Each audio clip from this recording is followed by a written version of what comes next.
Plus que quelques hectares de sorgho à couper et la moisson sera terminée. Dans les champs de Birni-Koni, à quelques kilomètres du Nigeria, l'heure est au bilan. Cela fait plus d'un mois qu'il n'a pas plu. Les parasites ont détruit une partie de la récolte. Par exemple, ici, là, quand vous constatez, il n'y a que quelques grains. Pourquoi? Parce que s'il y a moins d'eau, c'est un facteur de favorisation des insectes qui seront nuisibles à nos plantations. Depuis des années, ces cultivateurs voient leur production diminuer. Ici, comme dans beaucoup d'endroits du globe, le temps a changé. Autrefois, la région était bien arrosée, la météo assez clémente. Koni était l'un des greniers du Niger.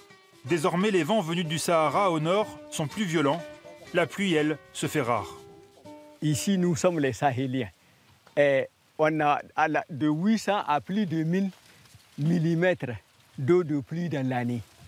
Maintenant, on a à peine 400 mm. Et des fois, il y a des années même qu'on n'arrive même pas à avoir les 400. Donc, vous voyez que les données ont changé. Et ça, nous, on accuse ça au changement climatique.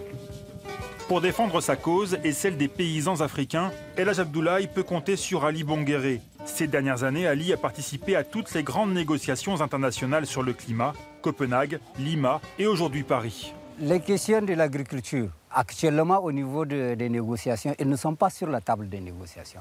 On n'en parle même pas.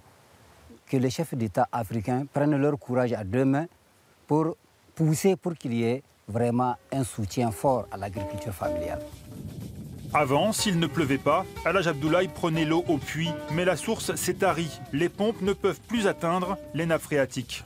Après 2 ans, on a essayé, ça a refusé.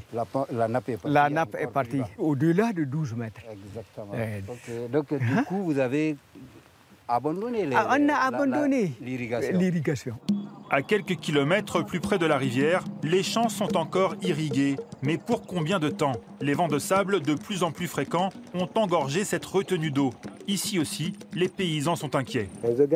Le problème, c'est l'ensablement. À vue d'œil, on a l'impression qu'il y a beaucoup d'eau, mais en fait, non. C'était très profond avant. Aujourd'hui, les fonds sont tellement remontés que les enfants peuvent nager sans problème. Mais nous, on n'a plus assez d'eau pour les cultures.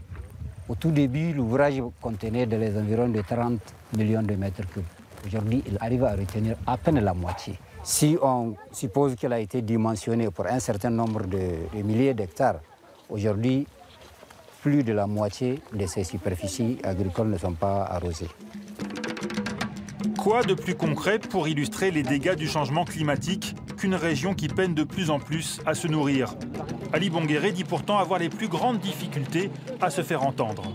Aujourd'hui, quand vous partez à une session de négociation, vous avez l'impression que ce dont on discute, c'est essentiellement les problèmes des pays du Nord.